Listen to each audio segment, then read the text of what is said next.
The smooth caramel tone melanin you see is a part of me, mixed in and sewn onto my skin like perfectly executed stitches. These stitches, this color, my race, has labeled me the product of immigrants.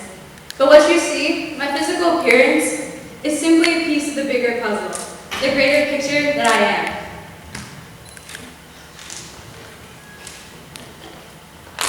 I've thought a lot about how being born into an Indian family has thrown me back and forth into a constant dilemma, especially on how to act in certain situations throughout my life. I remember in elementary school when all my friends had cell phones. They would be texting, playing games, and making plans to hang out after school. And then there was me, hoping that each day would be the day my parents would finally get me a cell phone, but boy was I wrong. My parents are pretty funny when it comes to making a rational explanation with me. It usually comes in phases, and I feel like a lot of immigrant parents are the same. So phase one, they try to tell you where you come from, despite the fact that you were born in America. My parents would say something like, Teena, we aren't a white family. We can't just do whatever we want. We're Indian, so we have to act like it. Can someone tell me what being Indian has anything to do with getting a cell phone? They would immediately jump into phase two, the guilt trip, convincing me of my ungratefulness for everything they had done for me, how they left everything behind just for me, how when they were growing up, they had nothing, and here I have everything I could ask for. So let me just say, I soon learned how to act like I was having a great time when all I wanted to do was bang my head against the table for being so lame. The American lifestyle is insanity and chaos in the eyes of the Indian community.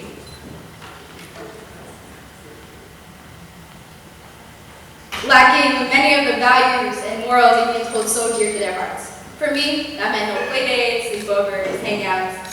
If I did, however, convince my parents to let me go, there began the interrogation of 5 W's. Who, what, when, where, why, and how. Indian parents want to know. They choose to be involved and are always protective of their children. My mom, for example, who's in the crowd today actually, hi mom, she is the epitome of an Indian parent. She somehow manages to have all my test dates, my projects, presentations, and appointments even before I know them, saved on her phone, ready to whip that out anytime, anywhere.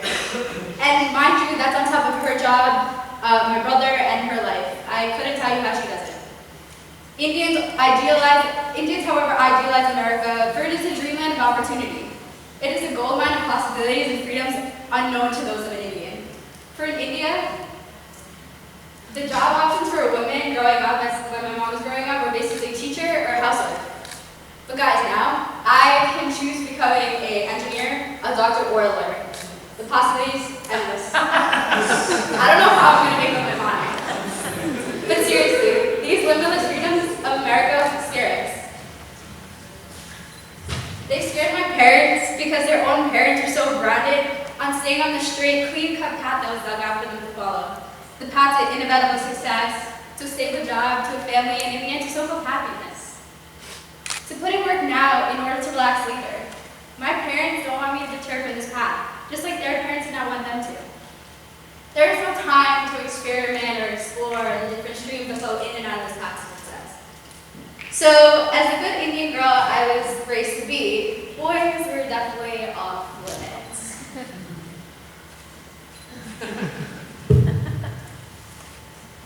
When I finally got my phone, I was 13, with the context of boys' names changed to girls' names.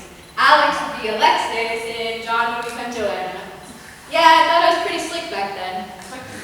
One day I came home from school and left my phone on the kitchen counter, and I was in my room changing, when I heard my mom yell my name. I still remember having that 30-second panic attack in my room before I ran out. There my mom was, holding my phone with a picture of me and a guy from school. Me thinking this was all too funny, started laughing. And warning, horrible ideas. My mom goes on this never-ending splurge of, who is this boy? How do you know him? Why are you so close to him? What will people think? Has anyone else seen this photo? In middle school, it's no talking to boys. In high school, it's no talking to boys. In college, it's no talking to boys.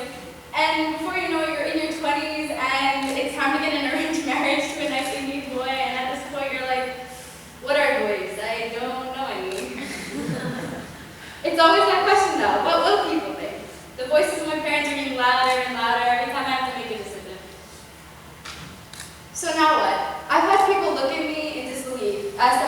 Florida, telling me to just rebel, as if it was acceptable to go against my parents, as if it were that simple.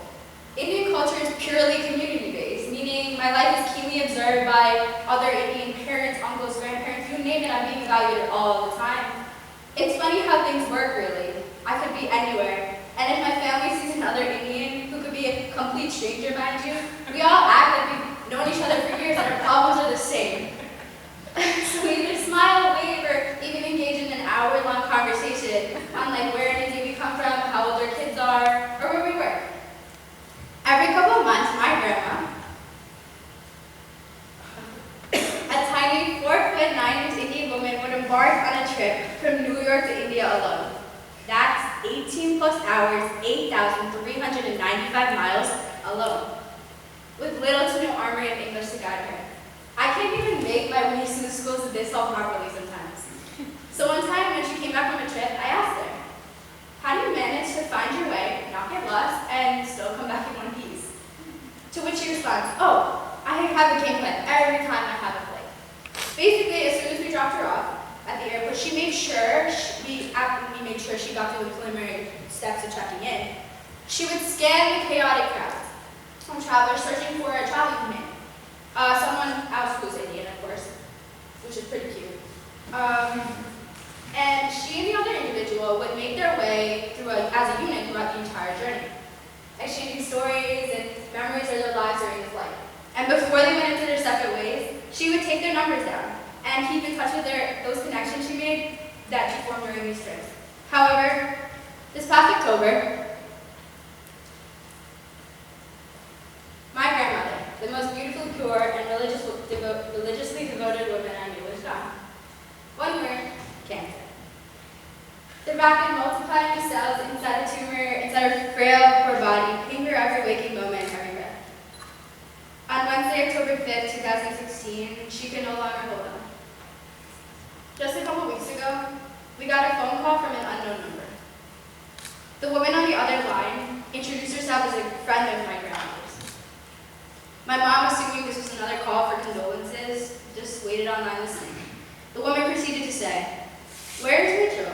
I met her on a plane when I was traveling to India. How's she doing?" The story behind all this was that my grandmother and this woman had been keeping in touch for years, ever since they had met. A couple hours together, and they had a connection beyond imagination.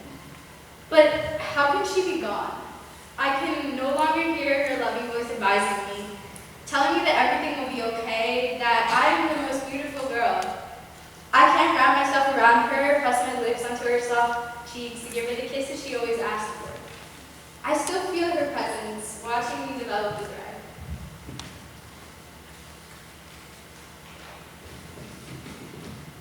So it has been hard, and it will always be hard to put a smile on my face every time I walk out the door. But my connections, my friends and family, I have made the harder times a lot more manageable. My grandma was my link, my connection to my culture, the sole reason I am bilingual, capable of speaking Melanin. She, along with many others in the Indian community, have added on their strand to the web of interconnectedness and support in my life.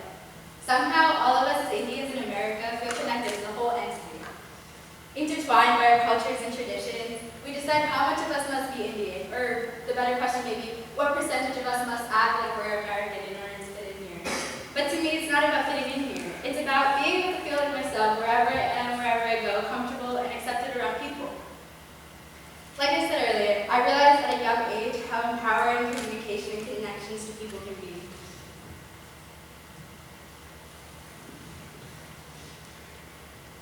It fascinates me how much an effect a support system of individuals has on a person because of how we all take our connections for granted. All the connections I have encountered in my life have somehow shaped me into who I am. When a person enters your life, you can never tell how long they are in your world to stay, what changes they will make, or how you'll be affected by them.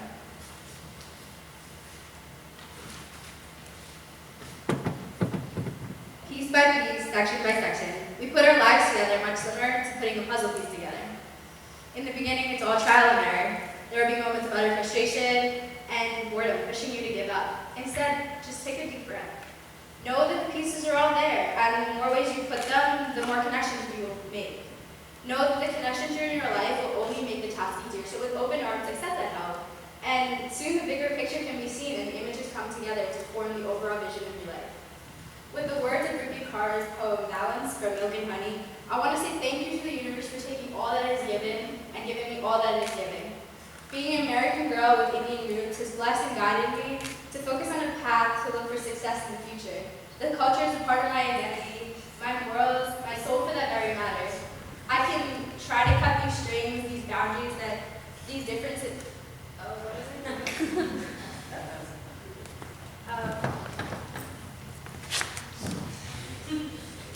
Sorry, guys.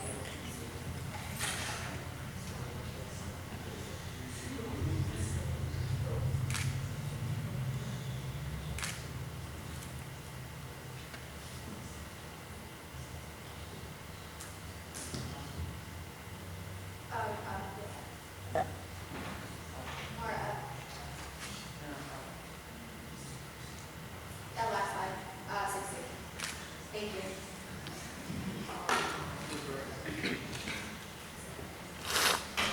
Being an American girl with Indian roots has blessed and guided me to focus on my path to look for success in the future.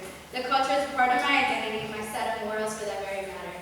I can try to cut the strings, the boundaries, the differences that connect me to my roots. That tie me down to the label. However, without them, I would not know who I am anymore. So I leave with thoughts to ponder. I